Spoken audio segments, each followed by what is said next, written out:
Ah, Salawat dan salam, marilah kita sama-sama haturkan untuk Nabi kita Muhammad sallallahu alaihi wasallam dengan ucapan salawat Allahumma salli ala Muhammad wa ala ali Muhammad. Baiklah Bapak Ibu, Uda Uni, rekan-rekan dan adik-adik semuanya. Ini kajian kita yang kedua bersama Ustadz Helmi Basri.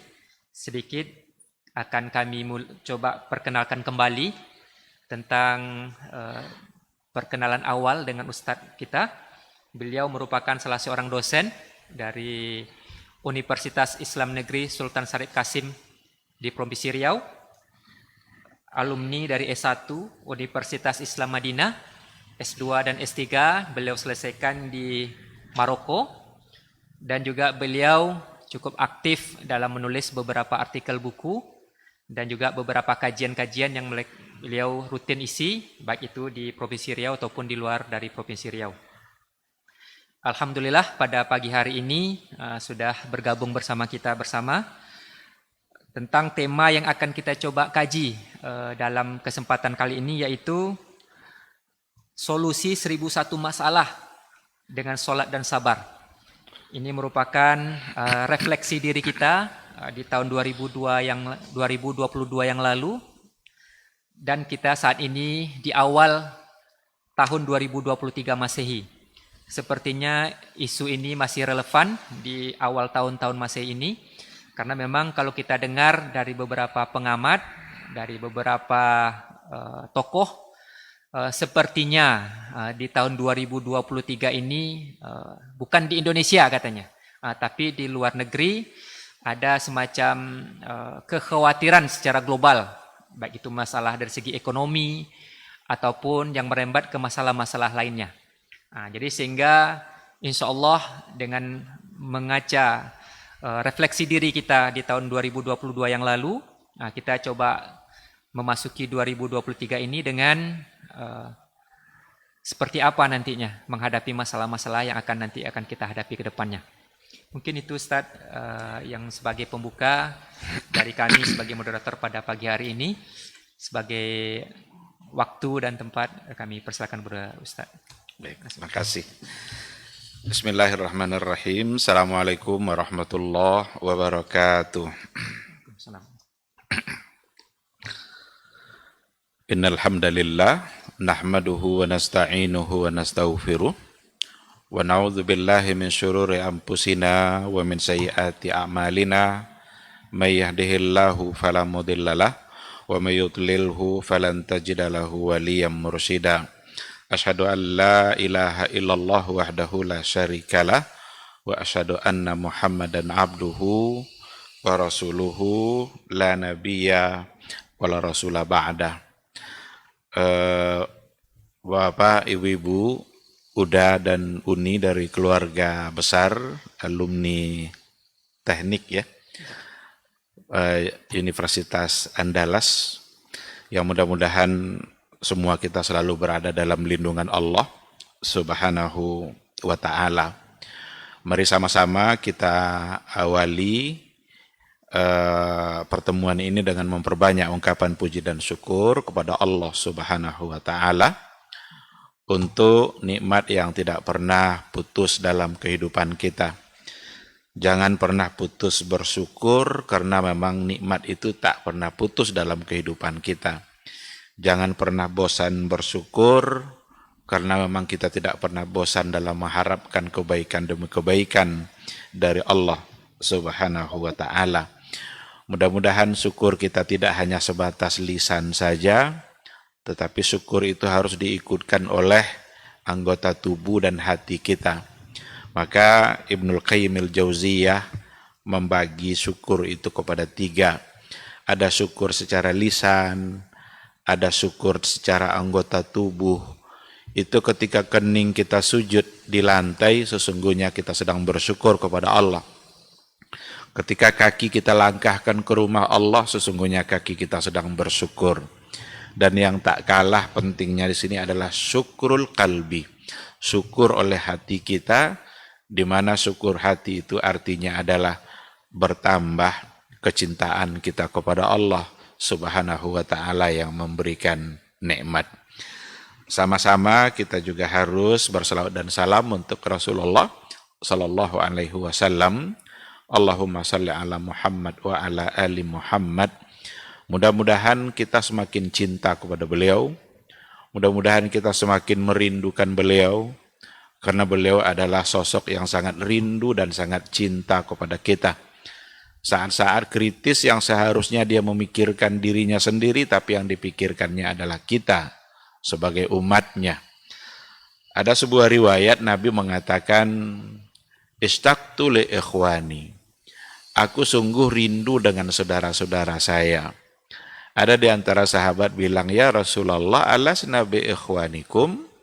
Wahai Rasul, bukankah kami ini saudara-saudara kamu? Ternyata Rasul mengatakan tidak. La bal antum ashabi. Kalian bukan saudara-saudara saya, tapi kalian adalah sahabat-sahabat saya. Lalu Nabi memberikan penjelasan, yang saudara-saudara saya itu adalah alladzina yu'minuna bi wa lam yarawni. Mereka-mereka yang beriman kepada saya, siap melaksanakan syariat yang saya bawa, walam yarawni, meskipun mereka tidak pernah melihat saya. Inilah ternyata orang yang dirindukan oleh Rasul. Mudah-mudahan kita adalah termasuk orang yang dirindukan itu. Yang hidup bersama Nabi itu adalah sahabat-sahabat beliau, tapi yang tidak pernah berjumpa dengannya, tapi siap beriman, itu adalah saudara-saudara Rasulullah sallallahu alaihi wasallam.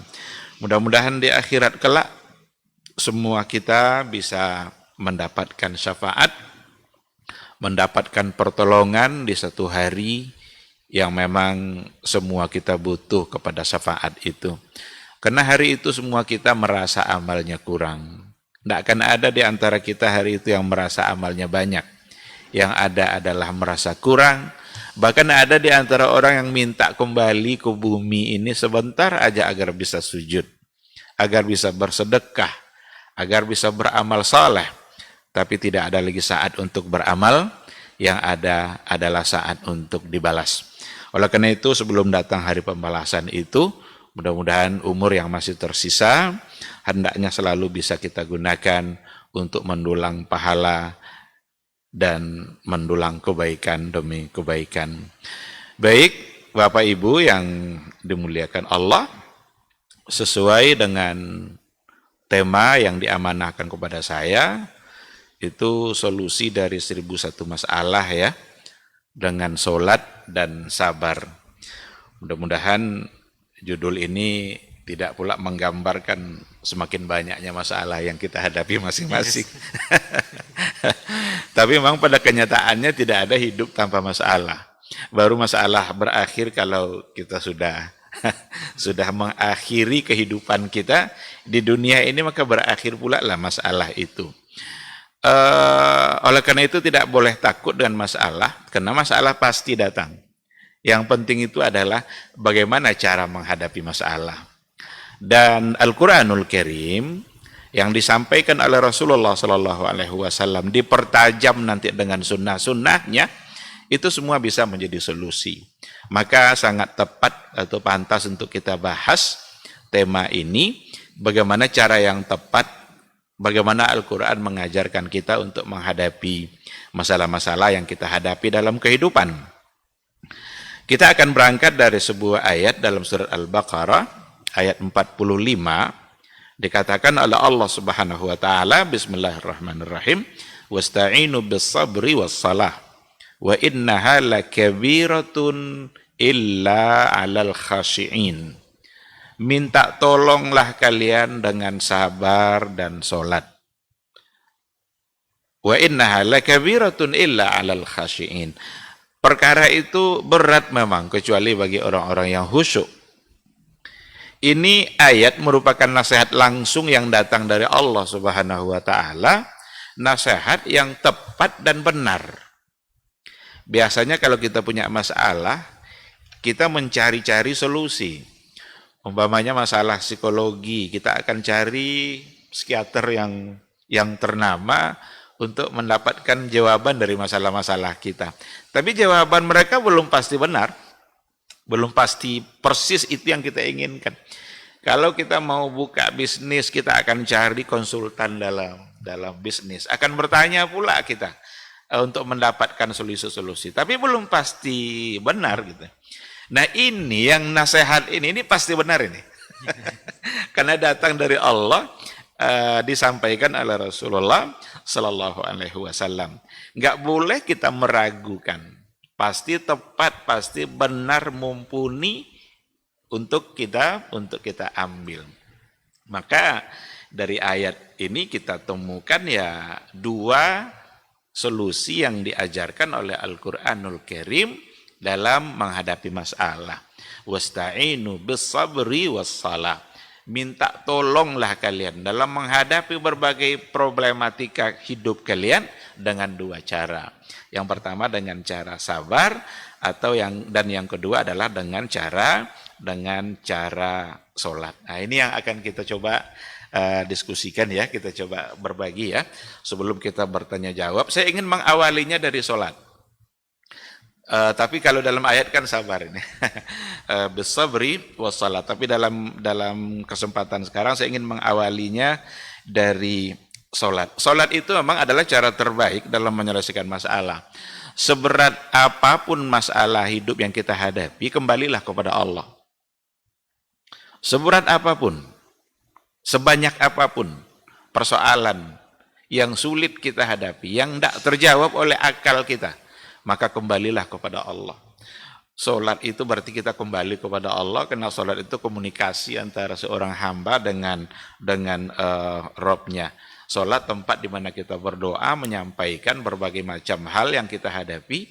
Coba aja, kalau ada dua pilihan yang kita ragu saja, umpamanya mau nikah nih atau mau haji dulu umpamanya, atau ayahnya mau lanjut S3 tapi anaknya mau S2, dana hanya untuk satu orang, ayah dulu atau anak. Ada dua pilihan yang ragu saja, itu ada sholatnya. Maka disebut dengan sholat istikharah. Sholat istikharah itu sholat di mana kita minta ingin ditetapkan hati kita untuk mengambil pilihan yang tepat. Nanti akan dijawab oleh Allah Subhanahu wa taala, diberikan kecenderungan yang mana kira-kira pilihan yang tepat. Itu satu di antara contoh bagaimana kita menjadikan sholat itu sebagai solusi. Maka persoalan sholat itu asasi dalam kehidupan kita. Saya ingin ambil dua kisah ya sebelum kita lebih jauh memberikan penjelasan. Dua kisah menunjukkan perhatian besar dua pemimpin terhadap sholat rakyatnya. Yang pertama kisah Nabi. Itu Rasulullah Shallallahu Alaihi Wasallam beberapa hari menjelang kematiannya, ketika beliau ingin memimpin sholat, dia terjatuh pingsan karena sudah mulai sakit, tidak kuat lagi, terjatuh dia. Akhirnya dibangunkan oleh Aisyah radhiyallahu anha. Pada saat itu ingin dibawa lagi Nabi untuk memimpin sholat. Tetapi lagi-lagi dia jatuh untuk yang kedua kalinya. Sampai 3 kali beliau terjatuh. Dan ternyata memang beliau tidak bisa memimpin sholat ketika itu. Yang menarik adalah, singkat cerita, yang menarik adalah setiap kali dia sadar dari pingsannya, pertanyaannya hanya satu. Apa pertanyaan Nabi ketika itu? Asallan nas, apakah orang-orang sudah sholat? Apakah mereka itu sudah sholat atau belum? Itu pertanyaan yang datang dari Rasulullah Sallallahu Alaihi Wasallam. Untuk kisah yang kedua itu Umar ibn al-Khattab. Umar ibn al-Khattab itu wafat ditusuk oleh Abu Lu'lu' al-Majusi. Abu Lu'lu' al-Majusi ini diam-diam saat Umar maju mengimami sholat di waktu subuh, dia membawa pisau yang dalam riwayat itu disebut hanjarah. Hanjarah itu pisau bermata dua. Jadi kiri kanannya mata gitu. Dari sisi manapun dia tusuk nanti akan kena. Ketika Umar sudah takbiratul ihram, lalu Abu Lu'lu' maju menikam perut beliau, pingsan.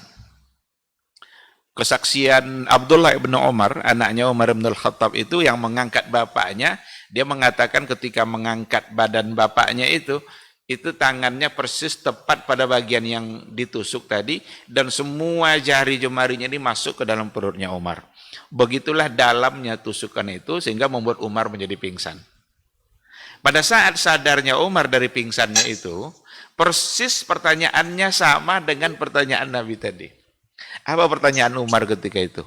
Asallan nas, apakah orang-orang sudah sholat? Ini bagi saya menjadi menarik untuk diamati. Pada kondisi-kondisi kritis seperti itu, yang dipikirkannya bukan diri dia, tetapi yang dipikirkannya adalah mereka sudah sholat atau belum. Kan seharusnya kan udah dipanggil dokter atau belum, kan gitu kira-kira.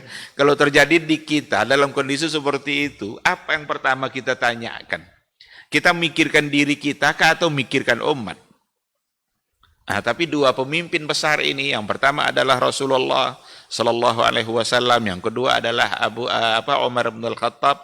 Ternyata dalam kondisi kritis seperti itu, yang ditanyakannya adalah apakah rakyatnya sudah sholat atau belum. Ini sesungguhnya adalah gambaran betapa memang sholat itu sesuatu yang tidak boleh diabaikan, dan sholat itu menempati posisi pertama yang tertinggi dalam syariat Islam untuk amaliyah. Sejalan nanti dengan apa yang ada pada ayat, ketika kita diminta untuk menjadikan sholat sebagai solusi menyelesaikan masalah, dan itu juga lah sebabnya dua pemimpin tadi begitu perhatiannya terhadap pelaksanaan sholat yang harus benar-benar dijaga oleh rakyatnya. Saya ingin coba ambil beberapa perkara ya dalam persoalan sholat ini yang menjadi solusi. Memang sholat harus kita yakini sebagai cara untuk menyelesaikan masalah. Dalam masalah kehidupan kita, masalah apa saja. Salah satu contoh coba kita ambil, umpamanya dalam surat Al-Ma'arij. Ada dalam surat Al-Ma'arij, itu dikatakan, Innal insana khuliqa halu'a. Iza massahu syarru jazua wa iza massahul khairu manu'a illal musallin. Ini illal musallin ini yang akan kita kaji. Sesungguhnya manusia itu khuliqa halu'a. Selalu diciptakan, Allah ciptakan manusia itu dalam keadaan suka berkeluh kesah. Ini kan persoalan psikologi, persoalan jiwa kita. Manusia diciptakan suka berkeluh kesah. Apa benar manusia diciptakan dalam keadaan berkeluh kesah? Suka mengeluh, tidak merasa puas, dan suka memandang apa yang ada pada orang itu selalu dianggap lebih baik dari apa yang ada pada dia. Berarti mengeluh, dikasih sedikit mengeluh, dikasih banyak malah menjadi pelit. Ini yang ada dalam ayat ini. Kalau seandainya ini bukti suka mengeluh itu sering saya contohkan begini. Kalau seandainya lama ndak hujan, kita akan mengeluh karena debu. Di mana-mana kita keluar nanti akan ada debu karena lama ndak hujan. Tapi ketika diberikan hujan oleh Allah seharian dari pagi sampai pagi lagi, maka akan mengeluh juga. Kenapa? Banjir. Lama ndak hujan mengeluh kena debu, tiba-tiba ada hujan lama mengeluh kena banjir, lalu kita mau apa sebenarnya? Ada orang kurus, beli obat biar dia menjadi gemuk. Nanti kalau sudah gemuk, beli lagi obat supaya menjadi kurus. Gitulah manusia ini.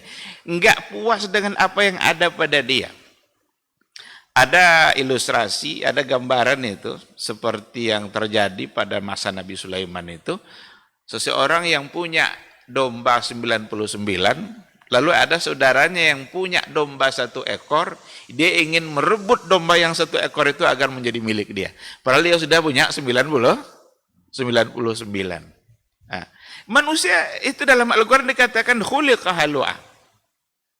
Iza massahu syarru jazua. Kalau dia diberikan kesulitan, musibah, jazua, dia akan berkeluh kesah. Wa iza massahul khairu manua. Kalau diberikan pula kebaikan-kebaikan, kelebihan rezeki manua, dia malah menjadi pelit, bakhil. Tapi di ujung ayat itu dikatakan oleh Allah, illal musallin. Kecuali orang-orang yang sholat. Nah, kalau sudah dikatakan kecuali orang-orang yang sholat, itu artinya adalah ibadah sholat, berarti akan mengeluarkan kita dari kebiasaan berkeluh kesah. Karena memang orang-orang yang sholat adalah orang-orang yang punya tempat mengadu. Orang-orang yang sholat, orang-orang yang tidak kehabisan akal untuk menyelesaikan masalah, karena mereka punya Allah yang siap untuk memberikan solusi dalam persoalan-persoalan yang mereka hadapi. Cuma tinggal lagi, mau tidak menghadap kepada Allah pada saat menghadapi masalah itu. Jangan-jangan memang ketika kita menghadapi satu persoalan dalam kehidupan kita, itu hanya karena kita yang sudah jarang ketemu atau jarang berbincang-bincang dengan Allah. Jangan-jangan karena hati kita sudah terlalu lama lalai mengingat Allah, justru itulah Allah berikan ujian demi ujiannya agar kita kembali kepada Dia. Mungkin karena Allah merindukan agar lisan kita menyebut namanya. Maka orang kalau seandainya sudah mendapatkan ujian dan cobaan, itu istighfarnya tidak tanggung-tanggung itu. Kalau sudah dalam keadaan sulit, itu tak tanggung-tanggung istighfarnya. Astagfirullah, ya Allah. Kalau sudah sakit, itu akan keluar lafaz-lafaz zikir dari lidah seseorang. Tapi kalau seandainya dalam keadaan lapang, jangan-jangan kelapangan itu membuat dia lalai dan lupa kepada Allah, sehingga perlu untuk diingatkan dengan cara memberikan berbagai macam bentuk masalah dalam kehidupan. Maka orang-orang yang beriman sekali lagi adalah orang-orang yang punya tempat mengadu, dan tempat mengadunya itu adalah Allah Subhanahu wa Ta'ala. Coba kalau kita perhatikan aturan waktu sholat, 5 waktu sholat yang diatur dalam kehidupan kita, itu luar biasa hikmahnya itu. Ketika kita memulai hari kita dengan sholat subuh, setelah kita sholat subuh, tentu kita akan sibuk dengan persoalan dunia kita. Karena agama juga enggak menginginkan kita agar di masjid terus selama-lamanya. Menjadi salah kita nanti kalau terus-terusan berzikir di masjid, lalu lupa kita dengan kewajiban-kewajiban kita terhadap anak dan istri. Fa idza qudiyatis shalah fantashiru. Kalau seandainya sholat sudah ditunaikan, bertebaranlah kalian. Sekarang kita mulai hari kita dengan sholat subuh. Setelah itu kita pergi sesuai dengan urusan kita masing-masing.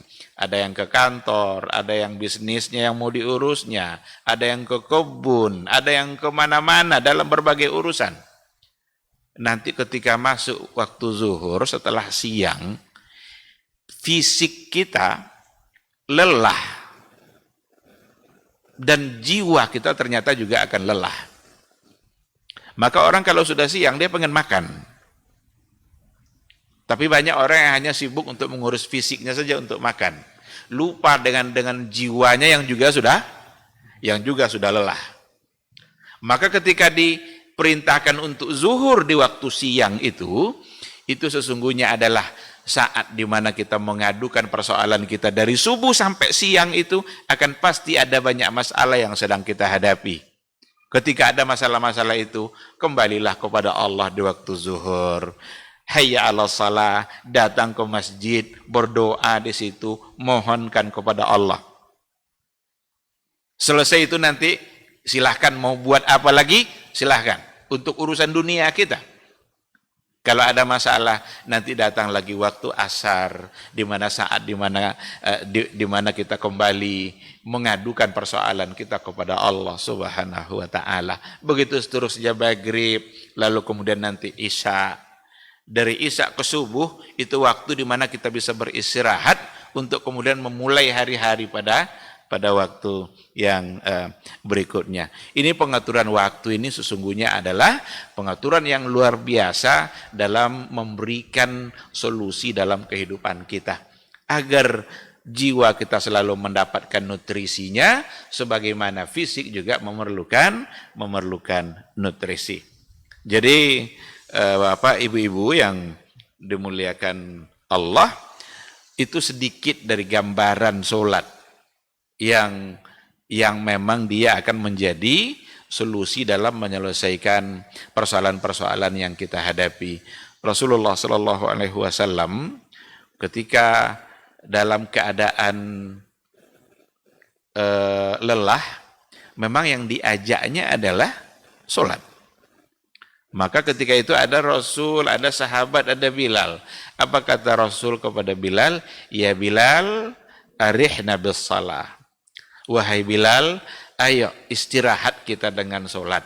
Diminta Bilal itu untuk mengumandangkan azan, karena suara azan itu sesungguhnya adalah panggilan kebahagiaan. Panggilan kebahagiaan yang sesungguhnya itu ada pada azan. Maka setelah hayya 'alas salah, apa bahasa azan itu? Hayya 'alal falah. Hayya 'alas salah itu artinya ayo kita salat. Hayya 'alal falah, mari menuju kemenangan, menuju kebahagiaan. Berarti panggilan salat, panggilan menuju kebahagiaan. Apabila solat sudah kita tinggalkan, yakinlah jiwa kita tidak akan pernah bahagia dan tidak akan pernah tenang. Dalam artian yang sesungguhnya. Walaupun dia kaya, walaupun hartanya banyak, walaupun jabatannya tinggi, walaupun dunia ini ada di tangan dia, kebun sekian ratus hektar, tidak terhitung lagi uang yang masuk. Tapi kalau dia tidak sholat, tidak ingat dia kepada yang memberikan nikmat itu, yang akan lahir adalah kesombongan demi kesombongan. Kalaulah seandainya kebahagiaan itu ada pada harta, maka yang paling bahagia itu sesungguhnya adalah karun. Tapi kalau seandainya kebahagiaan itu dilihat dari tingginya jabatan seseorang, maka yang akan paling bahagia itu sesungguhnya adalah Fir'aun. Tapi ternyata Qarun dan Fir'aun, orang-orang yang tidak mendapatkan kebahagiaan itu, justru dia tersiksa, bahkan kalah oleh makhluk Allah yang lemah-lemah. Itu Raja Namrud yang mengaku sebagai Tuhan. Dia bilang, saya ini Tuhan kalian nih katanya. Tapi diujilah dia oleh Allah dengan seekor serangga. Masuk ke dalam telinganya. Bunyi-bunyi dalam telinganya itu, dipukul-pukulnya telinganya, pas dipukul-pukul berhenti dia berbunyi, tidak dipukul berbunyi lagi, mati gara-gara serangga. Jadi Raja Namrud mati gara-gara seekor serangga kecil. Padahal dia mengaku sebagai Rabb, sebagai Tuhan bagi rakyatnya ketika itu. Nah, jadi sekali lagi, untuk sholat jangan pernah abaikan. Sholat adalah yang pertama kali yang akan dihisab nanti di akhirat kelak. Awwalu ma yuhasabu bihil abdu yaumal qiyamah as-salah. Yang pertama kali yang akan dihisab nanti di akhirat itu adalah sholat. Kalau sholatnya baik, sholat itu yang baik, maka baik pula nanti berpengaruh pada baiknya amal-amal yang lain. Tapi kalau sholatnya yang sudah rusak, maka berpengaruh pula pada rusaknya amal-amal yang lain. Baik, saya tidak akan terlalu panjang, biar kita punya waktu untuk berdiskusi sekira saja. Yang kita masuk pada poin yang kedua, sabar.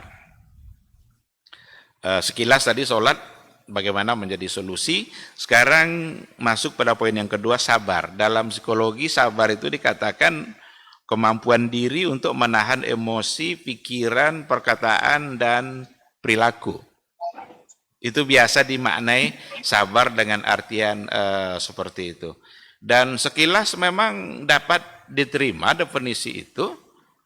Bagaimana kita bisa menjaga emosi dan ibadah-ibadah yang diatur dalam Islam itu banyak yang memang berujung pada kecerdasan emosional seperti itu. Banyak sekali. Umpamanya puasa.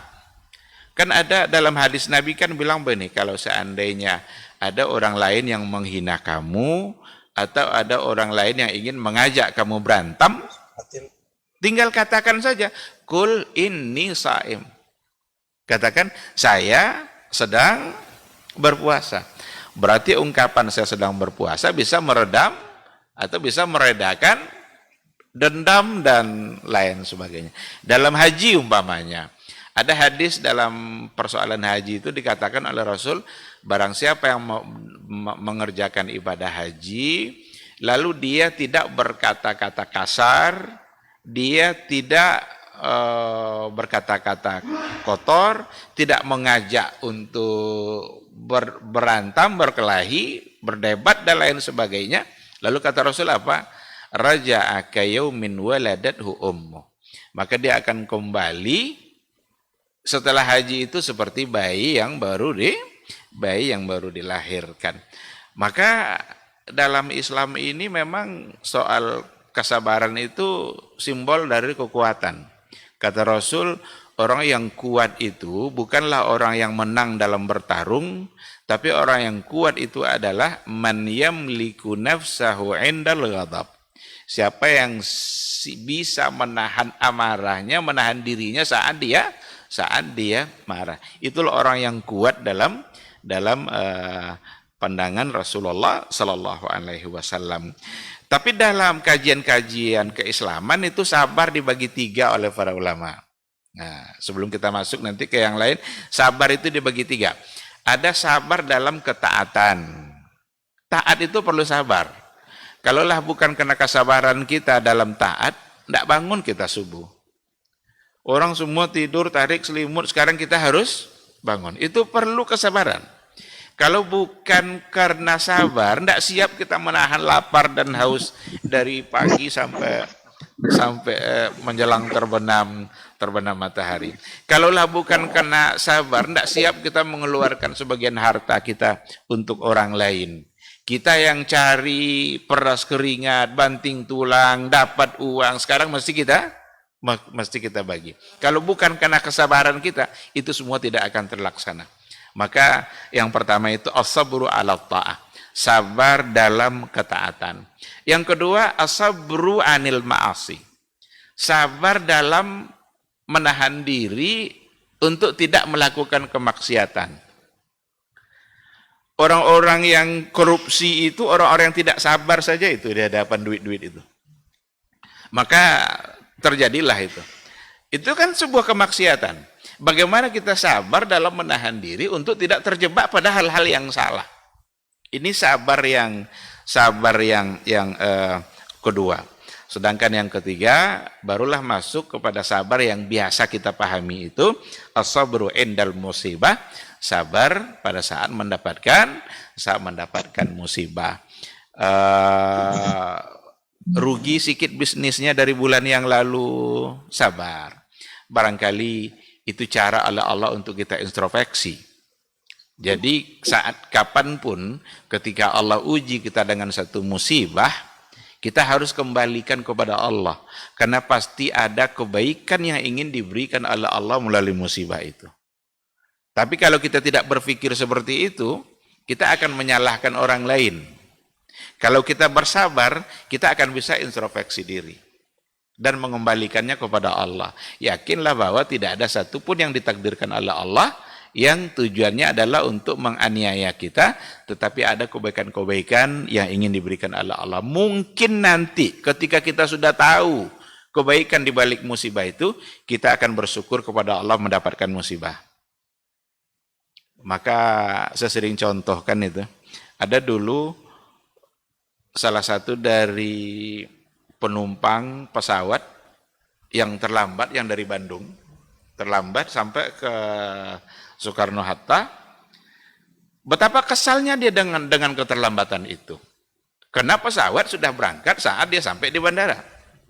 Tapi ternyata beberapa saat setelahnya dia mendapat berita kalau pesawat yang tadi itu terjatuh. dapat kecelakaan, lalu jatuh dan mati semua. Kecuali dia. Dia tidak jadi penumpang kena terlambat. Seandainya dia tidak terlambat, maka dia akan ikut mati. Akhirnya baru dia sadar, syukur saya terlambat. Berarti saatnya nanti kalau kita sudah tahu hikmah dari sebuah musibah, mudah lidah kita untuk mengucapkan pujian, memuji Allah Subhanahu wa ta'ala. Oleh karena itu jangan terlambat dalam memuji Allah. Saat kita mendapatkan musibah itu sekalipun, dalam hati kita, ingat, dalam hati kita ada satu kebaikan yang ingin diberikan oleh Allah. Maka kita ucapkanlah, inna lillahi wa inna ilaihi raji'un. Udah uni Bapak Ibu-ibu yang dimuliakan Allah. Secara tegas Al-Quran tadi saya kira memang mengatakan bahwa sabar adalah solusi.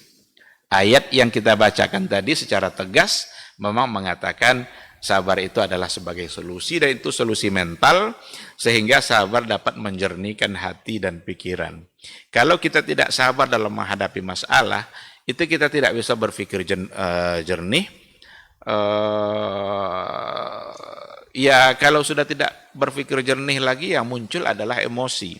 Karena masalahnya ringan tapi menjadi besar. Masalah tidak selesai yang justru muncul masalah baru.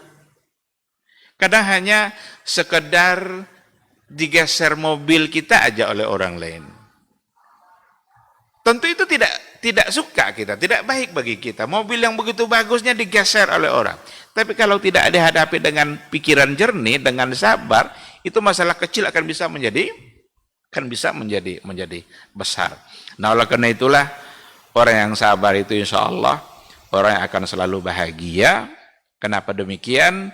Karena orang sabar itu tidak akan pernah berlebih-lebihan dalam bersedih, tidak juga akan berlebih-lebihan pada saat dia marah, dan tidak pula dia akan menyesali sesuatu yang telah terjadi secara berlebih-lebihan. Kenapa demikian? Karena hidupnya, dan dia yakin dalam hidupnya itu ada yang mengatur, ada ketentuan Allah yang berlaku dalam kehidupan dia. Dan ketentuan Allah yang berlaku itu bersifat mutlak, kita tidak bisa menolaknya. Apa yang dikehendaki Allah itulah yang akan terjadi dalam kehidupan kita. Oleh karena itu dalam sebuah ayat dikatakan, walanabluwannakum bisyai'im minal khaufi wal ju'i wa naqsim minal amwali wal anfusi was thamarat wa basyiris sabirin. Ini ayat dalam surah Al-Baqarah. Allah benar-benar berjanji untuk menguji kita. Dan yang akan sukses dalam ujian itu hanya orang yang sabar. Ini ayatnya. Apa kata Allah dalam ayat ini? Walanabluwannakum bisyai'im minal khauf. Sungguh kami akan uji kalian dengan sesuatu yang bersifat al-khauf, takut. Takut karirnya tidak maju, takut nanti pangkatnya lambat, macam-macam lah. Takut miskin, takut nanti anaknya nggak bisa melanjutkan pendidikan, dan lain sebagainya. Bisyai'im minal khauf. Ini langsung Allah yang bilang. Dan lagi-lagi ini satu kepastian.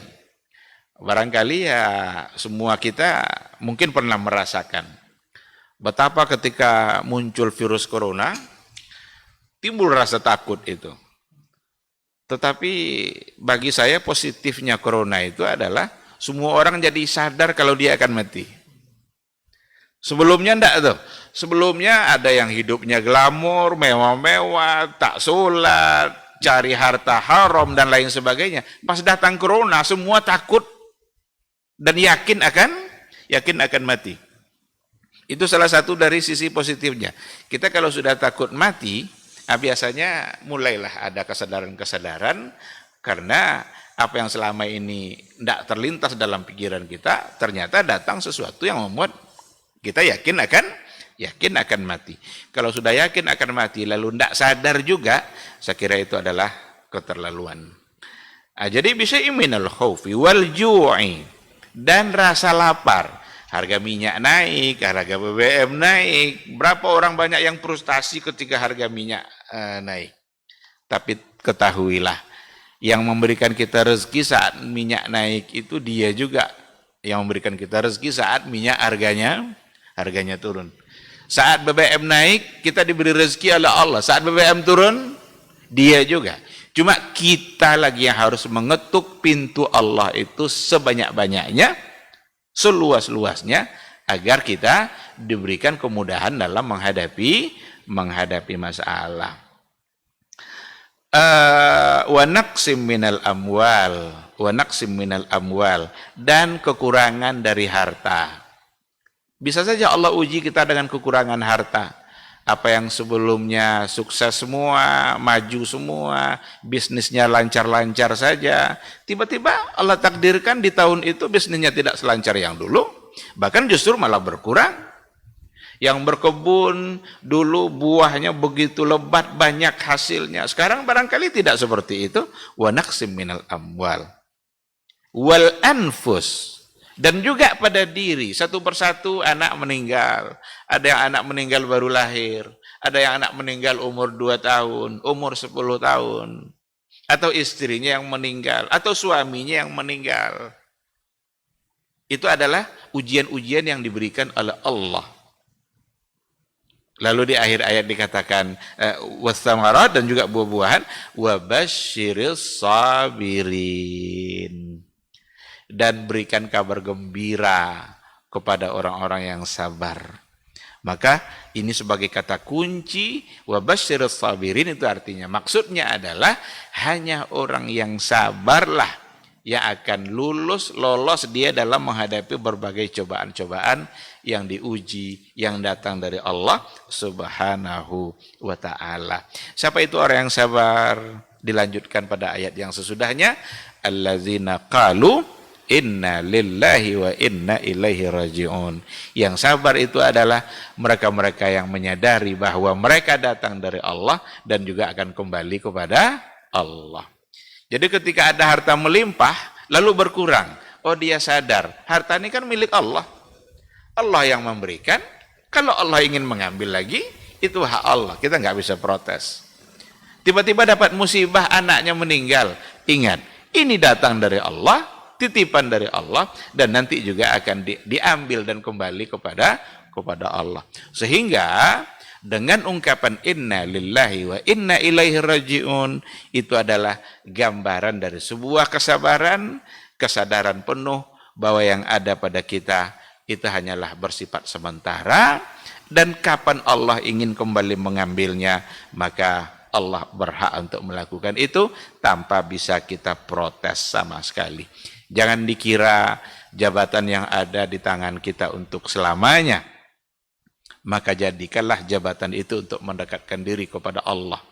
Jangan jadikan jabatan untuk kesombongan pada saat menjadi pemimpin, karena menjadi pemimpin itu tidaklah selamanya. Ketika saatnya nanti diambil oleh Allah, dia akan menjadi orang biasa. Dan itu menentukan bagaimana penghormatan orang terhadap diri dia setelah itu. Baik, saya terakhir ingin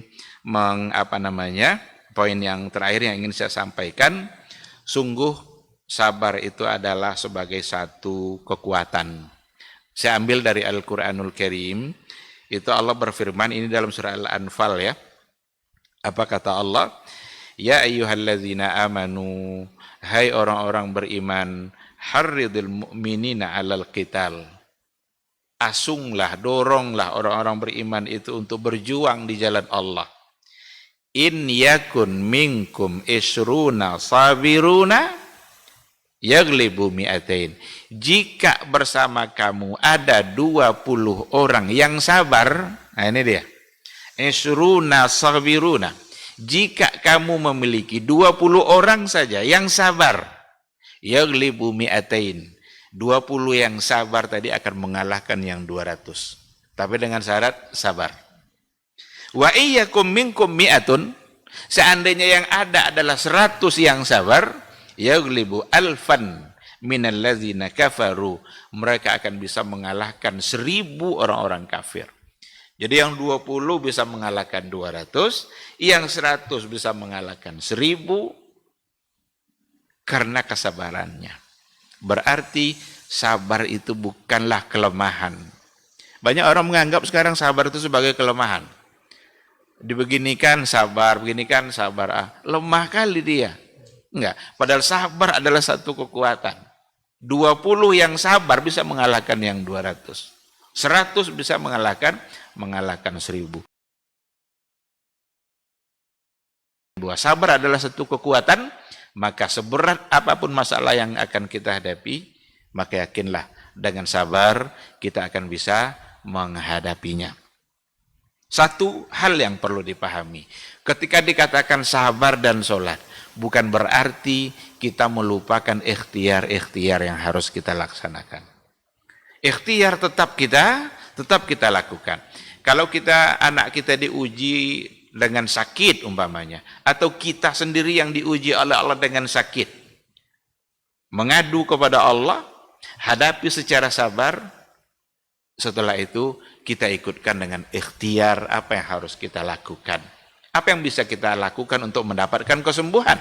Mungkin ke dokter untuk berobat. Kalau kita sudah bawa Allah dalam persoalan musibah kita, maka kita tidak akan pernah mencari ikhtiar yang tidak diridhai oleh Allah. Kalau sudah kita awali dengan sabar dan sholat, mustahil kita akan mencari cara-cara syirik untuk mendapatkan kesembuhan. Karena berapa banyak orang demi mendapatkan kesembuhan, tapi melewati cara-cara yang tidak dibenarkan oleh Allah, berarti dia tidak awali dengan sholat dulu. Maka maksudnya, ketika sabar dan sholat itu adalah ikhtiar kita nanti akan tetap berada pada jalur yang dibenarkan oleh Allah dan oleh Rasulullah sallallahu alaihi wasallam. Baik, sekira sesuai dengan waktu yang diberikan kepada saya agar kita bisa lebih banyak berdiskusi, cukup sampai di sini materinya. Silahkan kalau seandainya ada yang perlu untuk dipertanyakan, dan saya kembali menyerahkan kepada moderator. Terima kasih. Terima kasih pada Ustadz yang sudah menyampaikan kajiannya. Bapak, Ibu, Uda Uni, rekan-rekan dan adik-adik semuanya. Insya Allah akan kita lanjutkan dengan sesi tanya jawab terhadap kajian kita pada pagi hari yang berbahagia ini. Kami juga menyampaikan kepada rekan-rekan semua, ada baiknya kita dalam acara kegiatan ini kita siapkan beberapa catatan-catatan kecil sebagai pengingat untuk kita agar materi-materi ataupun ilmu-ilmu yang kita dapatkan melalui kajian-kajian itu bisa melekat lebih lama. Karena kalau seandainya kita juga catat, itu juga ingatan kita lebih bisa lama bertahan. Baiklah, Ustadz, ada beberapa pertanyaan yang masuk di kami melalui moderator ini. Izin bertanya, Ustadz, ketika masalah yang ada ini dikaitkan dengan sholat ini ibadah pribadi, Ustadz. Jadi sholat ini merupakan suatu amalan pribadi.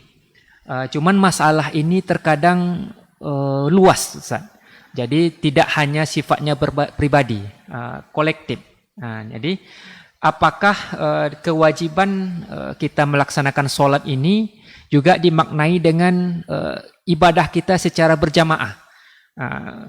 Jadi memang apakah ada korelasinya ini? Apakah ada hubungannya? Karena memang kalau kita masalah ini seperti tadi, ada masalah yang kita tanggung pribadi, ada juga masalahnya global.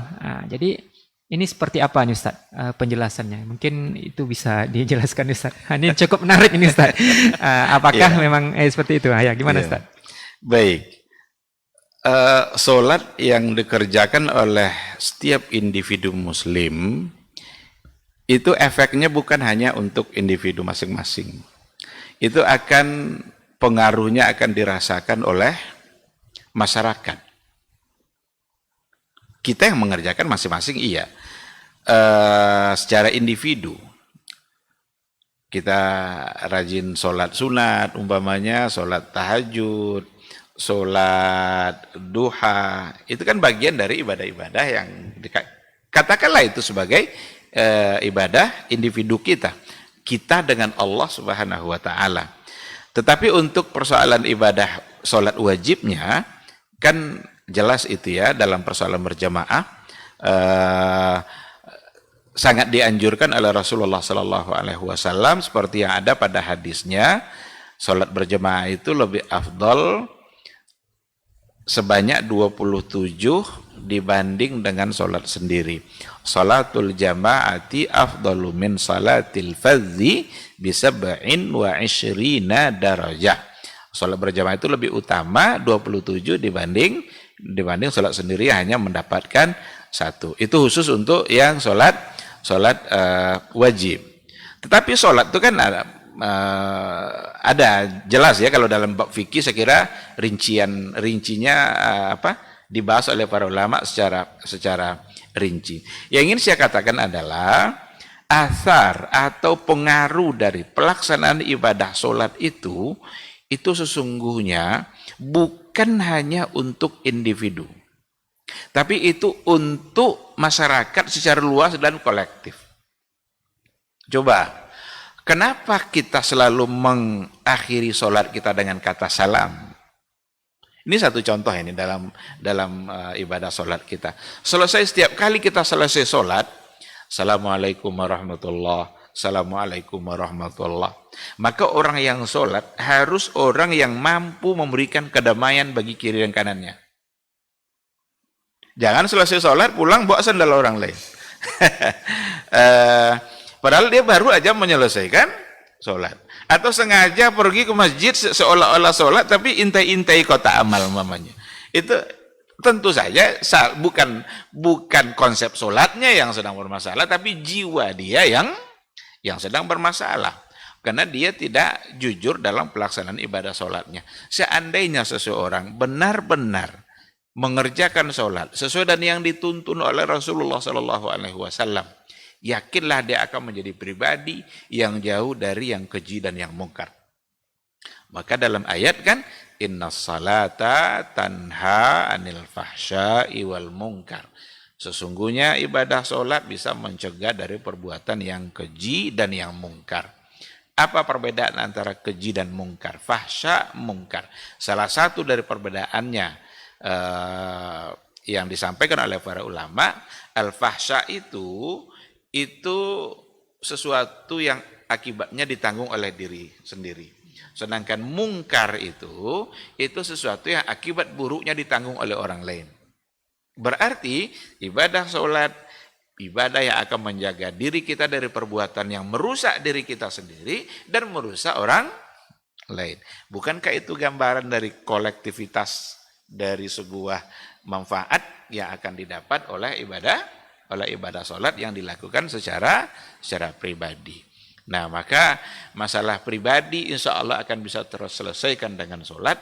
Masalah masyarakat secara keseluruhan insya Allah akan terselesaikan juga dengan ibadah sholat. Ada penelitian itu dilakukan oleh salah satu dari dosen UIN Suska kita tentang persoalan yang keji dan yang mungkar. Ini luar biasa penelitian yang dia lakukan, dan itu integrasi antara Islam dan sains. Dia mencoba untuk melihat mana masyarakat yang paling sedikit kemungkarannya, diukur nanti dengan pelaksanaan sholat pada masyarakat itu. Sampai dia pada satu kesimpulan, satu masyarakat yang ramai sholat subuhnya, satu masyarakat komunitas yang ramai sholat subuhnya, di situ adalah angka terkecil untuk kejahatan. Sampai dia menyimpulkan seperti itu. Saya kira menarik dalam kajian-kajian integrasi dikembangkan seperti itu, karena Quran yang bilang kan, Nabi Muhammad SAW tentu dia tidak akan melakukan penelitian seperti itu. Ilmuwan sekarang barangkali yang akan mencoba untuk meneliti berapa banyak itu ungkapan-ungkapan Nabi lalu benar secara riset. Itu i'jaz ilmi, i'jazul Quran itu berbicara seputar itu. Hal-hal yang disampaikan oleh Nabi sekian abad yang lalu ternyata oleh ilmuwan hari ini itu sesuai dan sejalan. Sekira seperti itu. Wallahu subhanahu wa ta'ala alam. Ya, terima kasih pada Ustadz, cukup menarik ya. Semakin mendalam terkait kajian yang kita dengar pada pagi hari ini. Sifatnya ini kita santai, rileks, bisa nanti kalau seandainya memang raise hand saja terkait kalau seandainya ingin berbicara langsung kepada Ustadz melalui Zoom ini, atau juga bisa juga melalui disampaikan melalui chat yang ada di aplikasi Zoom ini. Baiklah, ada pertanyaan kedua nih Ustadz. Kami tidak sampaikan nama. Karena sering dalam perjalanan Ustadz, sering kita kadang keluar kota dalam perjalanan, kadang kita menjamak dan mengqashar sholat. Jadi mungkin lebih pada fikihnya ini. Cuman minta nasihatnya Ustadz untuk bisa melaksanakan sholat itu khusyuk. Jadi tetap khusyuk juga di awal waktu. Itu seperti apa nih Ustadz? Mungkin triks atau tipsnya atau gimana gitu. Karena memang terkadang kita juga dalam perjalanan menjamak dan mengqashar, ada beberapa waktu-waktu sholat yang memang kita gabung ataupun yang kita jamak seperti tadi. Mungkin seperti itu Ustadz. Iya. Kalau kita bicara soal fikihnya gitu ya, jamak qashar itu salah satu dari bentuk kasih sayang Allah kepada hambanya. Dalam kondisi kita ada sulit, solusinya bukan menggugurkan ibadah, tetapi diberikan keringanan. Salah satu dari bentuk keringanan itu adalah dibolehkannya jamak dan qashar. Dua sholat dikerjakan dalam satu waktu, tidak sekedar digabung saja, didiskon lagi. Orang biasa suka kalau ada diskon-diskon itu kan. Sekarang yang 4 bisa menjadi 2. Zuhurnya 2 rakaat, asar 2 rakaat dikerjakan dalam satu waktu. Itu salah satu dari bentuk kasih sayang Allah bagi hambanya yang memang ingin selalu mengangkat kesulitan dalam kehidupan. Karena pasti orang yang musafir keadaannya tidak senormal pada saat dia bermukim. Kalau bermukim ya nanti habis zuhur dia bisa istirahat, tahu-tahu nanti azan asar dia pergi ke masjid, tapi dalam perjalanan tidak seperti itu. Sehingga dibolehkanlah untuk dikurangi dan dikerjakan dalam satu waktu. Itu dari segi hukum. Dan sangat syar'i sekali kalau seandainya itu kita ambil. Karena itu kemudahan yang diberikan oleh Allah, yang tidak boleh pula kita mempersulit diri kita. Karena ada orang juga, saya kan musafir pakai mobil pribadi nih. Kapan saya mau mampir bisa, saya tidak usahlah saya jamak, saya akan kerjakan setiap waktu. Nanti kita akan capek sendiri. Maka dalam hadis dikatakan, inna dina yusrun la yusaddad dina ahadun illa ghalabah. Sesungguhnya agama ini mudah dan tidaklah seseorang mempersulit diri dalam beragama kecuali dia akan kalah sendiri. Kalah kita nanti, capek sendiri kita. Ada kemudahan diberikan oleh Allah, ambil itu. Adapun terkait dengan persoalan khusyuk, saya sangat menghindari pertanyaan cara khusyuk ini nih. Karena saya takut saya jawab nanti saya sendiri tidak bisa mengamalkan persoalan khusyuk ini. Karena hati kita selalu saja gampang diganggu oleh dunia kita. Baru aja kadang kita takbir, ingat soal dunia kita. Baru saja kita memulai sholat, ingat soal persoalan-persoalan yang lain yang tidak ada hubungannya dengan ibadah sholat. Tapi setidaknya kita harus punya cara dan punya langkah. punya langkah itu diantaranya adalah bagaimana ketika kita membaca sesuatu yang ada dalam sholat itu hendaknya tidak hanya sekedar gerakan lisan, tetapi gerakan lisan yang diikutkan oleh penghayatan yang ada di hati kita. Saat kita mengucapkan lafaz Allahu Akbar, saat kita mengucapkan Alhamdulillahirabbil alamin, atau saat kita mendengarkan imam membaca ayat, ketika imam membaca ayat-ayat persoalan surga, persoalan neraka, ada semangat hati yang ikut saat imam membaca itu. Kalau persoalan surga, kita ingin mendapatkan surga itu. Kalau persoalan neraka, kita ingin dijauhkan dari neraka. Kenapa imam itu bisa menangis dia saat membacakan ayat-ayat Al-Quran? Itu tidak lain dan tidak bukan karena memang dia mengerti dengan apa yang dia baca, atau karena memang Al-Quran itu sendiri adalah bahasa yang tidak sama dengan bahasa orang lain. Oleh karena itu, salah satunya ya saya kira bisa dengan cara seperti itu. Bagaimana kita memfokuskan diri kita dalam keadaan sholat dan sekaligus mencoba untuk menghayati apa yang kita baca atau apa yang kita dengarkan bacaan itu dari seorang imam. Itu barangkali di antaranya wallahu subhanahu wa ta'ala a'lam. Ya, terima kasih Ustaz atas jawabannya. Kembali ya, kami sampaikan kepada Bapak Ibu Udauni, rekan-rekan dan adik-adik, kalau seandainya memang ingin bertanya secara langsung, kami akan berikan kesempatan. Saya melihat di sini sudah ada satu orang penanya untuk raise hand. Kepada rekan Alif, kami persilakan untuk langsung bertanya. Silakan. Terima kasih sudah Jampur. Assalamualaikum Pak Ustadz. Terima kasih atas penjelasan nasihat di pagi hari ini. Bagaimana kita senantiasa harus menjaga sholat kita agar di hari-hari mendatang, di hari ini dan hari mendatang kita bisa lebih baik begitu. Pak Ustadz, mohon izin saya ini tadi yang dibacakan itu pertanyaan saya itu Pak Ustadz. Jadi saya ini sering di dalam perjalanan Pak Ustadz, sehingga paling sering mungkin di diri saya dibandingkan keluarga-keluarga. Kalau yang 5 yang lain kan di rumah saja anak dan istri. Jadi lebih sering dibandingkan yang di rumah untuk melaksanakan sholat dengan menjamak dan mengkasar. Nah, pertanyaan pertama, apakah boleh Pak Ustadz menggunakan niat selain dari bahasa Arab?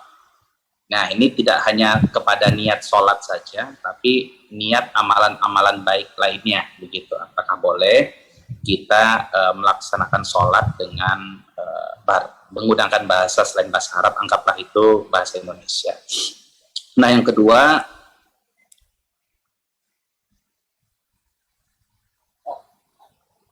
udah Jamhur?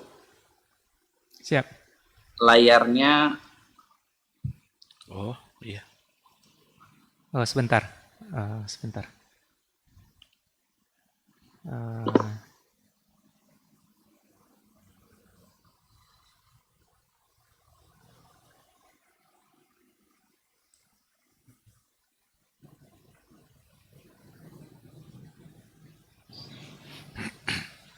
Ustadz Helmi masih ada sih usernya. Tadi sempat terputus sepertinya. Ya, sebentar. Ada kendala jaringan teknis. atau gimana? Bukan jaringan. Kalau jaringan oke, masih depan monitor gambar saja. Ya, silakan. Sudah kembali baik. Ya, silakan. Tadi sempat terputus. Suara saya masih. Kalau suara jelas. Jelas, suara jelas. Jaringan atau bagus. Sampai di mana? Ya. Masih mute? Udah Jamhur? Masih. Oke. Ya, silakan Pak Alif. Oh, terputus masih lagi. Mute? Oke, siap. Ya, silakan Pak Alif. Masih mute? Sudah. Sudah bisa disampaikan pertanyaan kepada Ustadz? Suaranya masih belum terdengar. Oke, sudah? Oke, sekarang sudah. Tadi terputus ya. Jadi saya ulangi lagi, bagaimana, apakah boleh kita melafalkan niat sholat ataupun amalan baik lainnya dengan menggunakan bahasa Indonesia. Nah, yang kedua, mohon Ustadz, tata cara niat serta caranya kita melaksanakan jamak dan atau kasar itu. Nah, lalu pertanyaan yang ketiga, ini saya langsung borong 3 pertanyaan kalau diperkenankan. Ya, silakan. Pertanyaan ketiga adalah, misalkan kita menjamak di waktu sholat Jumat. Nah, apakah boleh kita melakukan jamak takdim sekalian dengan sholat asar? Nah, ini kondisinya juga lagi di dalam perjalanan juga, Pak Ustadz. Mungkin 3 itu dulu. Sebenarnya ada satu lagi, tapi mungkin nanti Dajem yang bacakan yang posisi duduk itu. Dajem, misalkan kita... Oh ya, 3 aja dulu, 3 aja dulu, Pak Alim. Dulu ya. Siap, terima kasih. Ya, cukup 3 dulu. Oke. Ya, silakan Ustaz. Ya, baik, terima kasih Pak Alim ya. Masya Allah, luar biasa ini. Responnya untuk acara kita hari ini. Yang pertama, persoalan niat dalam bahasa selain bahasa Arab. Kita harus pahami dulu apa itu niat. Kalau kita baca dalam buku-buku fikih, niat itu adalah al-azmul muqtarinu bil amal. Keinginan kita untuk mengerjakan sesuatu yang langsung diikutkan dengan tindakan amal. Maka niat itu ketika kita mau sholat, saat kita ingin takbiratul ihram, saat itulah kita berniat. Tidak nanti niat itu sekarang tapi kerjanya nanti 3 hari lagi. Berarti tidak bisa.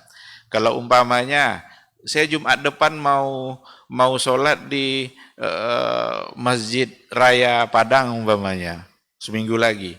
Itu belum niat itu. Karena niat itu al-azmul muqtarinu bil amal. Keinginan melakukan sesuatu yang langsung diikutkan dengan amal. Dan para ulama fikih mengatakan bahwa mayoritas ulama mengatakan an-niyatu mahalluha al-qalbu. Niat itu tempatnya adalah hati. Jadi niat itu adalah amal hati. Amal itu dapat dibagi 3. Ada amal hati, ada amal anggota tubuh, ada amal lisan. Kalau amal anggota tubuh itu seperti kita ruku, kita sujud, itu amal anggota tubuh. Kalau amal lisan itu seperti membaca Al-Fatihah, membaca dalam setiap gerakan-gerakan dalam sholat itu, mengucapkan Allahu Akbar, itu harus lisan. Lisan dalam artian bergerak lisan kita, setidaknya terdengar oleh kita sendiri. Nah, sedangkan amalul qalbi itu kerja hati. Kerja hati berarti bukan kerja lisan. Maka kita tidak boleh memindah-mindahkan amal itu. Yang lisan dikerjakan oleh hati, yang hati dikerjakan oleh lisan. Itu enggak bisa. Enggak boleh kita Al-Fatihah dalam hati. Harus lisan yang mengucapkan. Setidaknya terdengar oleh diri kita sendiri. Nah, sementara niat itu adalah kerja hati. Hati kita lah yang meniatkan apa yang akan kita kerjakan. Kalau umpamanya kita mau mengerjakan ibadah puasa, kata Rasul, la siyama liman lam yubayyitus siyama bil lail. Enggak sah puasa kalau tidak meniatkannya di malam hari. Maka berniatlah kita untuk mengerjakan puasa di malam hari. Apakah harus dengan bahasa Arab? Jawabannya tidak.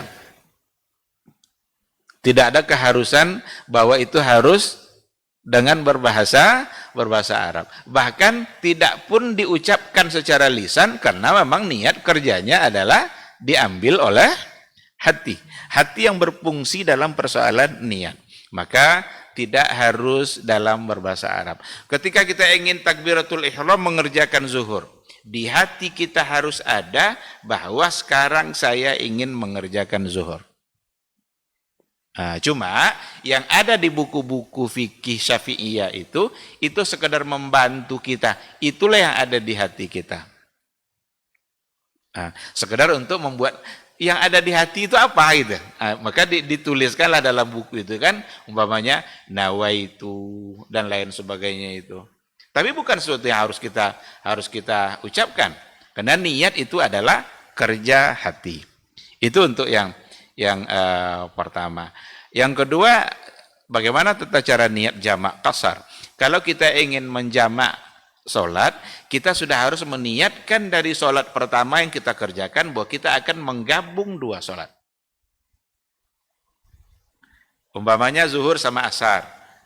Pak Alif sekarang musafir, mampir di satu masjid, sekalian makan siang, sekalian zuhur sama asar. Ketika ingin takbiratul ihram pada sholat zuhurnya, dia sudah mesti meniatkan langsung untuk menjamak asar. Dalam satu waktu. Nah, kerjakanlah nanti zuhur 2 rakaat, diantarai dulu oleh salam, dan setelah salam, tidak ada zikir-zikir. Tinggalkan dulu zikir-zikir itu, karena akan menggabungkan dua sholat. Setelah salam maka berdiri kembali, dan niat yang kedua itu adalah untuk mengerjakan sholat asar, dan sekaligus juga dengan cara kasar. Ringkas saja, sangat sederhana.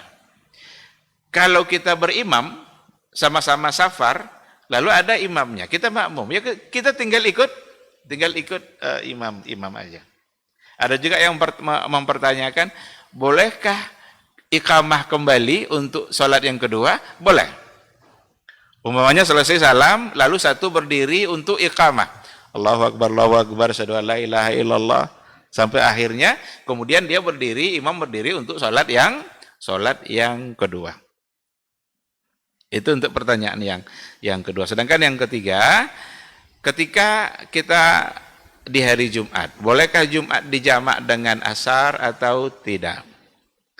Ini memang ada pandangan para ulama ya, tapi saya ingin ambil ringkasannya saja yang akan kita ambil. Seandainya kita berhenti di satu masjid, kita safar nih, berhenti kita di satu masjid untuk mengerjakan sholat, ternyata orang di situ sedang sholat Jumat, dan kita berada di situ, maka ikutlah sholat Jumat mereka, dan setelah itu kerjakanlah sholat asarnya.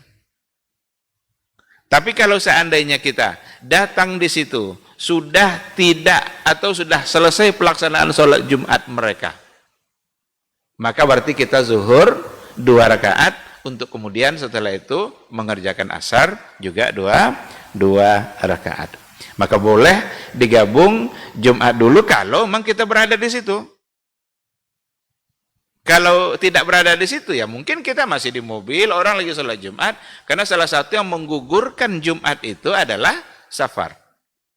Kata Rasul, gugur Jumat bagi beberapa orang. Pertama perempuan, yang kedua musafir, yang ketiga adalah hamba sahaya. Maka safar itu membuat Jumat kita menjadi gugur. Boleh kita untuk tidak Jumat, tapi kalau kita berada di satu masjid yang sedang mengerjakan Jumat, maka boleh bagi kita untuk mengerjakan Jumat itu. Wallahu subhanahu wa ta'ala a'lam. Terima kasih Ustaz atas jawabannya. Mungkin cukup itu dulu Pak Alif ya. Kalau seandainya memang nanti kalau ada waktu kita akan buka lagi untuk Pak Alif. Ustaz, ini ada satu lagi pertanyaan Ustaz. Seperti tadi terkait dengan sabar Ustaz. Sabar itu kita terbagi 3, sabar atas ketaatan, menahan diri dari kemaksiatan, dan sabar terhadap musibah. Sikap yang terbaik sabar terhadap musibah ini Ustaz. Izin bertanya Ustaz. Soalnya ada sebagian orang yang pada saat mendapat musibah itu dia mengatakan secara lisannya alhamdulillah. Jadi apakah itu sebuah yang dibolehkan, atau seperti tadi saya kan cukup dengan mengucapkan innalillahi wa inna ilaihi raji'un. Jadi sebagian masyarakat ataupun diri kita juga terkadang di lisannya mengucapkan alhamdulillah, cuman ada hal-hal lain yang memang mengiringi di situ, Ustaz. Jadi lisannya mungkin alhamdulillah, tapi kita tahu dia sedang terenyuh. Jadi atau seperti apa sebenarnya nih, Ustaz? Hal-hal yang penyikapan sabar terhadap musibah ini, Ustaz. Yang bagusnya gitu, yang pasnya lah. Mungkin. Iya. Kata jelas suaranya. Kata Rasul dalam hadisnya juga, as-sabru 'inda sadmatil ula. Sabar itu terlihat dari sikap pertama. Harus dilihatkan sabar kita itu dari sikap pertama. Bukan nanti udah capek dia minta utang tuh enggak dibayar-bayar juga. Kalau gitu udahlah, saya sabar aja lah, saya maafkan aja. Berarti bukan indah sadmatil ula. Yang sabar itu terlihat dari awal sikap pada saat mendapatkan musibah. Ketika terjadi sesuatu yang tidak diinginkan, ya berbagai macam contoh lah hal-hal yang tidak diinginkan. Bagaimana sikap pertama dia saat mendapatkan musibah? Maka seperti yang ada pada ayat tadi, allazina qalu inna lillahi wa inna ilaihi raji'un. Kita datang dari Allah dan akan kembali kepada Allah Subhanahu wa taala. Ini ungkapan ini bukan hanya untuk saat meninggal saja, tapi saat mendapatkan musibah. Aisyah Ummul Mukminin saja pada saat penerangan rumahnya mati ketika itu, dia mengucapkan inna lillah wa inna ilaihi raji'un. Jadi pada saat mendapatkan musibah. Dan itu ungkapan yang menggambarkan bahwa dia sadar dengan keadaan yang dia hadapi itu datang dari Allah Subhanahu wa taala. Maka kalau ada seorang istri suaminya meninggal, bagaimana bukti dia mengucapkan innalillah tadi itu? Karena itu bukan sekedar ucapan lisan saja. Ada juga orang mengucapkan lisannya alhamdulillah innalillah, tapi justru meratap dan lain sebagainya, sama saja. Berarti tidak seiring nanti lisan dengan tindakan. Dilaranglah dia menangis berlebih-lebihan, memukul-mukul badan dan lain sebagainya. Kenapa demikian? Karena dengan menangis berlebih-lebihan itu seolah-olah dia tidak rela dengan takdir yang diberikan oleh Allah. Yang kedua, seolah-olah dia menggantungkan hidupnya kepada suaminya yang meninggal ini. Padahal dia dan suaminya hidup di tangan Allah. Itu. Oleh karena itu tidak hanya sekedar ucapan lisan, harus ada diikutkan oleh tindakan-tindakan nyata bahwa dia rela dengan takdir yang sudah ditetapkan oleh Allah untuk diri dia. Maka as-sabru 'inda as-sadmatil ula. Sabar itu harus nampak pada saat sikap pertama terjadi apa yang sedang dia hadapi. Sekira gitu, wallahu alam. Oke, terima kasih Ustaz. Cukup semakin sengit ya, semakin hangat topik kita. Ini pertanyaan berikutnya Ustaz. Ini sepertinya dari alumni yang berada di luar negeri nih Ustaz.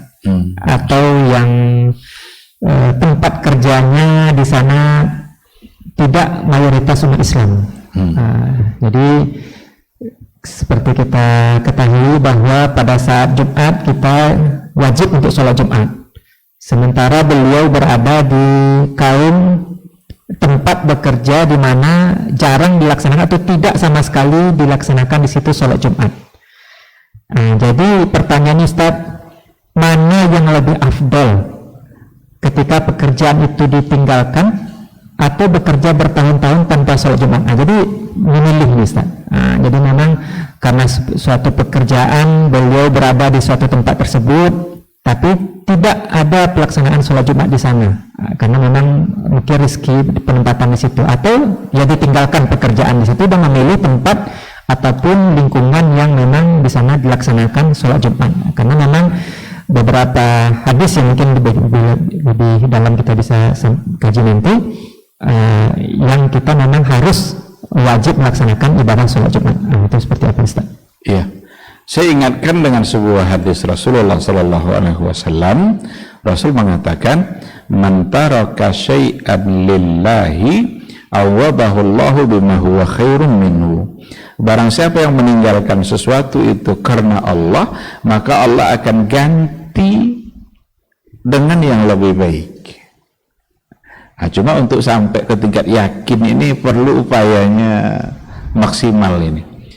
Sekarang dia punya pekerjaan, tapi dengan pekerjaannya itu dia tidak bisa taat kepada Allah, atau setidaknya ada unsur-unsur ketaatan yang akan terabaikan seperti sholat Jumat.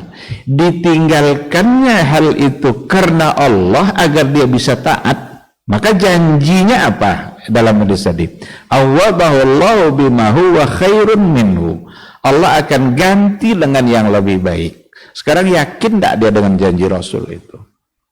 Maka kalau pertanyaannya, apakah harus saya tinggalkan? Siapkan nanti mempertanggungjawabkan di hadapan Allah bertahun-tahun tidak sholat Jumat, sedangkan 3 kali saja meninggalkan Jumat secara sengaja, itu bisa dihukumkan keluar dari agama ini bertahun-tahun. Nah, oleh karena itu coba berpikir ulang, apa sebenarnya ingin kita dapatkan? Yang memberikan rezeki kita siapa? Apakah atasan kita yang memberikan kita rezeki? Apakah kalau kita keluar dari sebuah perusahaan yang membuat kita tidak taat kepada Allah, lalu kita nggak bisa makan? Ini perlu kekuatan iman memang. Bagaimana kekuatan iman kita pupuk terus sehingga kita yakin kehendak Allah mutlak dalam kehidupan kita. Yakin kita bahwa benar-benar yang memberikan rezeki kita adalah Allah. Berapa banyak itu orang yang meninggalkan pekerjaan-pekerjaan yang di situ ada maksiat, ikhlas tinggalkan karena Allah, dan Allah ganti dengan yang lebih baik. Bahkan dia mungkin saja direktur dalam sebuah perbankan konvensional yang di situ urusannya tentu saja dengan riba, yang gajinya juga mungkin puluhan juta, tapi dia tinggalkan itu karena Allah, dan Allah menggantinya dengan yang lebih baik. Lebih baik di sini tidak mesti artinya lebih banyak jumlah, tapi lebih baik itu bisa dimaknai dengan lebih berkah. Lebih berkah itu, keberkahan itu penting dalam kehidupan. Sentuhan keberkahan itu kalau ada dalam hidup kita, itu membuat sesuatu yang mustahil oleh akal kita, tapi bisa terjadi karena keberkahan dari Allah.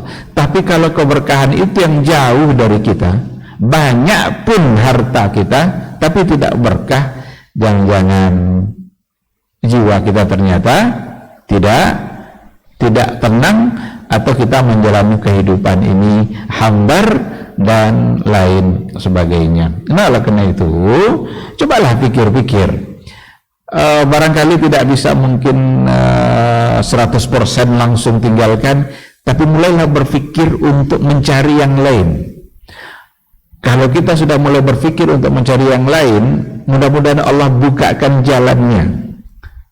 Tapi kalau kita merasa betah dengan hal-hal yang seperti itu, berarti nanti untuk selamanya kita akan meninggalkan ibadah yang memang harus untuk kita laksanakan. Saya kira itu mungkin yang sekarang diserahkan kepada pribadi.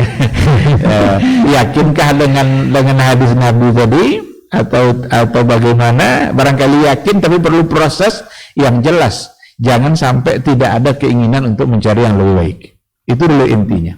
Kalau sudah ada keinginan mencari yang lebih baik, karena Allah saya ingin tinggalkan ini, mudah-mudahan Allah buka pintu untuk mendapatkan yang lebih baik. Wallahu a'lam. Ya, terima kasih Ustaz atas jawabannya.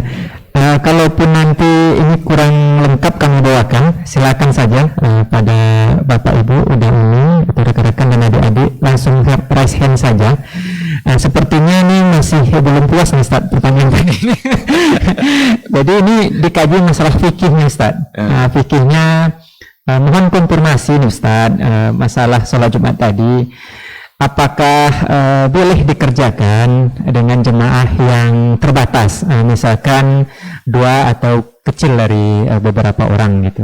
Itu seperti apa secara fikih yang melihat Ustaz? Karena memang ini sebagai kelanjutan dari pertanyaan tadi nih Ustaz. Jadi kalau memang seandainya mungkin saya belum pas membawakannya, mungkin bisa dirasakan ataupun bertanya langsung dengan Ustaz. Nah, terima kasih Ustaz. Baik, saya kira ini jadi menarik ini. Berarti kalau dengan tidak meninggalkannya, berarti dengan mencari cara bagaimana agar bisa sholat Jumat. Karena sayang juga meninggalkan yang begini-begini. Apalagi kalau memang bekerja di bagian yang itu bidang ahli dia dan halal di sisi Allah, insya Allah, maka solusinya tidak mesti meninggalkan langsung, tapi mencari cara bagaimana agar bisa untuk mengerjakan Jumat. Muncul pertanyaan, apakah ada batasan jumlah dalam Jumat? Nah, kalau kita bawa pada kajian fikih, ada beberapa pandangan para ulama dalam persoalan ini. Ada yang mengatakan batas jumlahnya adalah 40 orang. 40 orang. Dalam kajian-kajian mazhab Syafi'i dikatakan seperti itu. Tapi ada pendapat lain minimal 12 orang. Apa alasan mereka? Dulu ketika Rasul sedang berkhutbah, datanglah kafilah dagang dari Syam membawa barang-barang dagangan. Orang-orang yang sedang mendengar khutbah tadi itu keluar masjid untuk mengambil barang-barang dagangan itu, sehingga yang tinggal 12 orang. Yang tinggal 12 orang. Dijadikanlah alasan bahwa minimal 12. Tapi ada pendapat ketiga, asal sudah bisa disebut jamaah maka bisa disebut Jumat. Ada imamnya, ada khatibnya, ada makmumnya, itu sudah jamaah belum? Bisa disebut Jumat. Maka pendapat yang ketiga ini pendapat yang tidak membatasi jumlah, karena yang mengatakan 40 minimal dan 12 minimal itu tidak ada dalil yang secara sharih memang mengatakan harus jumlahnya segitu. Maka saya secara pribadi, apalagi dengan keadaan seperti tadi itu, seandainya ada di situ 10 orang muslim yang bekerja atau 5 orang muslim yang bekerja, ada yang bisa memberikan tausiahnya untuk khatib, lalu mereka sholat berlima tadi, sholatlah Jumat, meskipun nanti mereka saja, karena keadaan. Barangkali kalau dia di luar negeri seperti di Jepang, di mana itu juga nggak mudah mendapatkan masjid seperti di kita kan, baru kita gas aja mobil masjid lagi, masjid lagi. Tapi di negara-negara minoritas biasanya ada Islamic Center, ada masjid besar yang memang jarak puluhan kilo mungkin dari rumah orang lain, dari rumah orang-orang muslim yang lainnya. Sehingga silakan mereka lakukan untuk antisipasi agar mereka tetap bisa mengerjakan Jumat. Saya kira itu bisa menjadi solusi. Tapi kalau tetap senang dengan meninggalkan Jumat berbulan-bulan, bertahun-tahun, saya kira itu satu hal yang sangat tidak tepat. Allahu a'lam. Ya, sepertinya sudah menjawab ya pada Kakanda yang memberikan pertanyaan melalui chat. Selanjutnya nih Ustaz, cukup menarik juga ya, semakin ke ujung semakin mendalam besar. Ustaz, ini ada yang bilang Ustaz, sabar itu ada batasnya. Nih apakah ini nggak tahu juga. Jika sudah berbatas, apakah sabar masih bisa disebut sabar atau gimana Ustaz? Atau mungkin pernyataan itu yang perlu dikoreksi atau seperti apa kita memahami Ustaz? Pernyataan itu harus dikoreksi. Tidak ada batas sabar. Kata Rasul, batas sabar itu nanti ketika kalian temui saya di Telaga Kautsar. Itulah batas sabar itu. Jadi kalau nanti sudah ketemu Nabi di Telaga Kautsar, maka selagi kita di dunia, sabar itu tidak ada batasnya. Dituntut kita untuk sabar dan terus menerus. Karena kalau habis batas sabarnya nanti, awalnya sabar dia, lalu habis masa sabarnya, memukul dia kan? Nggak sabar. Kalau sudah memukul, hilang semua makna sabar yang awal tadi kan? Nah, sekarang bagaimana sabar terus biar tidak memukul? Karena kalau habis batasnya nanti bisa membunuh dia. Dan berapa banyak nanti dosa yang akan dilakukan ketika sabar sabar sudah habis. Maka sabarlah kalian, kata Rasul, hatta talqauni fil haud, sampai ketemu saya nanti di Telaga Kautsar. Kalau sudah ketemu Nabi di Telaga Kautsar, di mahsyar itu nanti ada telaga Nabi, al-haud. Kata Rasul gini, ana faratukum fil haud, saya tunggu-tunggu nanti kedatangan kalian di telaga itu. Nabi nanti yang akan langsung menuangkan minuman itu dari telaganya. Betapa bahagianya orang-orang mendapatkan minuman langsung dari Nabi. Diambil gelas oleh Nabi, minum, kata Rasul. Dalam hadis itu dikatakan, man syariba minhu lam yazma abadan, siapa yang sudah meminumnya dia tidak akan haus lagi. Padahal mahsyar itu adalah tempat di mana orang semuanya kehausan ingin minum. Sekarang kalau sudah minum, maka dia tidak akan haus lagi. Maka sabarlah tanpa batas sampai ketemu Nabi di telaganya. Wallahu a'lam. Ya, menjawab pertanyaan dari kakanda yang ada di sini. Insya Allah kita sudah mendekati penghujung waktu kita. Kalau kita lihat masih ada beberapa menit menjelang kita tutup kajian kita ini. Kalaupun memang masih ada yang bertanya melalui resen, akan kami persilakan terhadap materi yang ada yang kita bahas pada saat sekarang ini. Nah, sepertinya kita masih tunggu beberapa saat. Kalau tidak, Ustaz, mungkin kita pakai closing statement, Ustaz. Kita akan ambil kesimpulan terhadap materi ini sebelum ditutup nanti dengan doa. Karena memang seperti tadi terhadap topik yang kita sampaikan bersama ini, solusi 1001 masalah kita bisa lakukan dengan sholat dan sabar. Jadi kita tidak melihat masalahnya itu seperti apa, terserah masalahnya apa, 1001 atau 1002 atau berjuta-juta masalah pun tidak ada masalah. Nah, jadi banyak pun masalahnya itu tidak menjadi persoalan, Ustaz. Asal pun dengan kita sholat dan sabar melibatkan yang punya sumber dari masalah-masalah itu ada dengan keimanan dan ketakwaan kita kepada Allah Subhanahu wa Ta'ala. Nah, mungkin itu yang kami catat di sini, Ustaz. Kalau memang bisa di statement untuk closing, Ustaz, yang kami persilakan. Baik, terima kasih. Al-Quranul Karim itu adalah nasihat yang terbaik bagi kehidupan kita, dan salah satu dari nasihat yang ada dalam Al-Quran itu ada pada tema kita pada hari ini, bagaimana kita selalu menjadikan sabar dan sholat itu cara untuk menyelesaikan masalah. Oleh karena itu, apapun masalah yang kita hadapi, seberat apapun masalah yang kita hadapi, kembalilah kepada Allah Subhanahu wa Ta'ala. Melalui sholat, berdoalah kepada Allah agar diberikan solusi, lalu jalani dengan sabar. Kemudian setelah itu barulah ambil ikhtiar berbagai macam bentuk hal-hal yang perlu untuk kita lakukan demi mendapatkan solusi dari Allah Subhanahu wa Ta'ala. Ini barangkali sebagai kesimpulan dari apa yang kita bicarakan hari ini. Tidak ada satupun orang yang tidak bermasalah.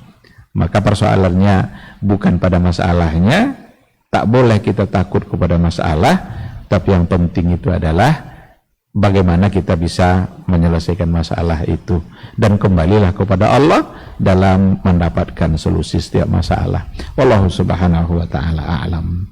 Tutup dengan doa, Ustaz. Ya, baik Bapak Ibu-ibu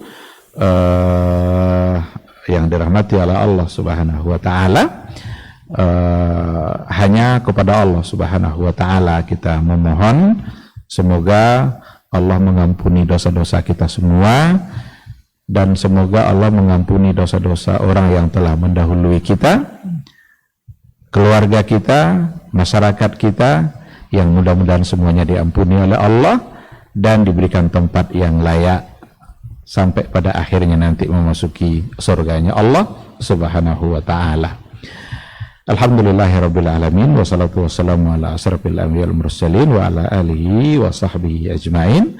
Allahumma ighfir lana dzunubana ولوالدينا وارحمهما كما ربيانا صغيرا ولجميع المسلمين والمسلمات والمؤمنين والمؤمنات الأحياء منهم والأموات إنك سميع قريب مجيب الدعوات آمين آمين يا قاضي الحاجات ربنا تقبل منا إنك أنت السميع العليم وتب علينا إنك أنت التواب الرحيم ربنا آتنا في الدنيا حسنة وفي الآخرة حسنة وقنا عذاب النار سبحان ربك رب العزة أما يصفون وسلام على المرسلين والحمد لله رب العالمين.